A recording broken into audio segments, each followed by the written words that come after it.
如果美国想继续通过军事援助的办法把乌克兰变成下一个阿富汗，那就要不断的出血添油。各位网友大家好，欢迎来到暴民说。这期话题我们说一说西方想把乌克兰变成普京的阿富汗，他们的阴谋能否得逞呢？乌克兰战争爆发以后美国总统拜登在国会发言，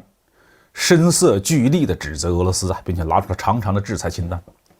这个是在人们意料之中的。有些美国人说，这个场景与42年前的1979年苏联入侵阿富汗的时候一样。当时的美国总统吉米·卡特也在国会发表演讲，指责苏联试图征服阿富汗极度独立信仰宗教的人民，措辞和拜登几乎一模一样。所以有人分析，美国政府是不是打算让乌克兰变成下一个阿富汗？在西方国家看来苏联入侵阿富汗是一个非常经典的成功案例这在西方国家来说是成功的。因为这场战争严重地消耗了苏联的国力，引发了西方世界的全面制裁。在苏联最终解体的诸多因素当中，阿富汗战争绝对算一个。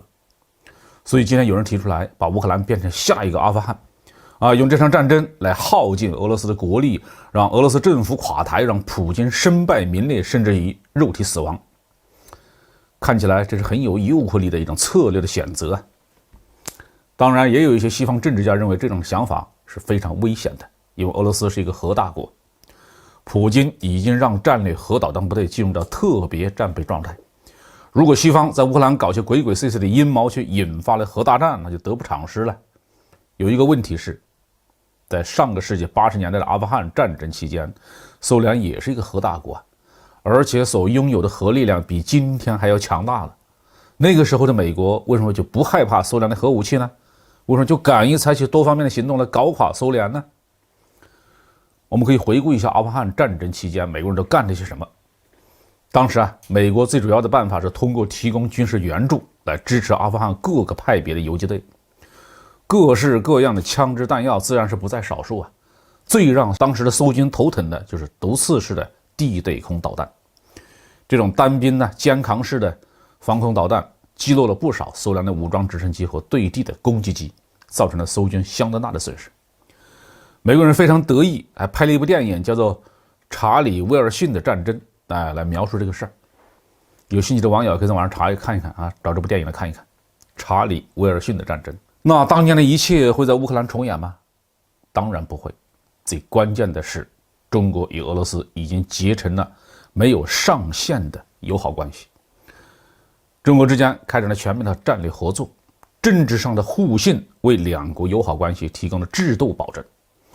庞大的互补市场为两国关系的稳定提供了物质保证。现在在中国与俄罗斯漫长的边境线上没有任何的冲突，两国完全可以把后背放心地交给对方。中俄还在国际事务上协调立场，一致行动，在许多问题上中国与俄罗斯站在一起，这就意味着俄罗斯可以完全放心远东方向，把主要的力量都拿出来解决欧洲方向的战略安全问题。这是现在的俄罗斯与当年的苏联所面临形势的最大的不同点。也正是因为有了这一点，普京有底气与整个北约翻脸摊牌。在这种形势下，美国就算是如同阿富汗战争时期那样向乌克兰大量的提供武器装备和导弹，也没有办法重演80年代的那一幕。实际上在战争爆发之前，美国和北约集团已经向乌克兰提供了数量巨大的反坦克导弹以及单兵防空导弹。开战1个多星期乌克兰方面就公开抱怨说导弹已经消耗殆尽。如果美国想继续通过军事援助的办法把乌克兰变成下一个阿富汗，那就要不断的出血添油，